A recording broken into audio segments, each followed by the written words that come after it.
ఆడపిల్లను రక్షించాలి, చదివించాలి అనే సంకల్పం అందరిలోనూ పునాదిరాయిగా మారాలని జగ్గంపేట ఐసీడీఎస్ సిడిపిఓ పూర్ణిమ అన్నారు. జాతీయ బాలికా దినోత్సవం సందర్భంగా స్థానిక ప్రభుత్వ ఉన్నత పాఠశాలలో బాలికలకు సమావేశం నిర్వహించారు. ఈ సందర్భంగా సిడిపిఓ మాట్లాడుతూ ఆడపిల్లల భద్రత, రక్షణ కోసం బేటీ బచావో బేటీ పడావో కార్యక్రమాన్ని ప్రభుత్వం రూపొందించడం జరిగిందన్నారు.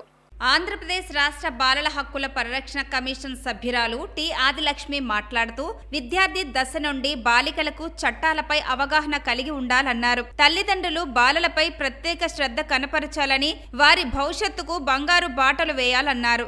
బాలలను లైంగిక వేధింపులకు గురి చేసిన, బాల్య వివాహాలు ఎక్కడైనా జరుగుతున్నా సమాచారం తెలిస్తే చైల్డ్ లైన్ 1098కి లేదా పోలీసు 112కి తెలియజేయాలన్నారు. ఈ కార్యక్రమంలో జిల్లా child help line 1098 project coordinator B Srinivasarao, CI YRK Srinivas, Velugu APM B Prashanti, Rajapudi ప్రభుత్వ ఆసుపత్రి వైద్యులు Sriram, PHN Lakshmikantham, CHC Lakshmi, Mounika, incharge HM Hasrana Begum, సూపర్వైజర్లు సునీత, అమ్మాజీ, అంగన్వాడీ కార్యకర్తలు, డ్వాక్రా మహిళలు పాల్గొన్నారు. రక్షిద్దాం.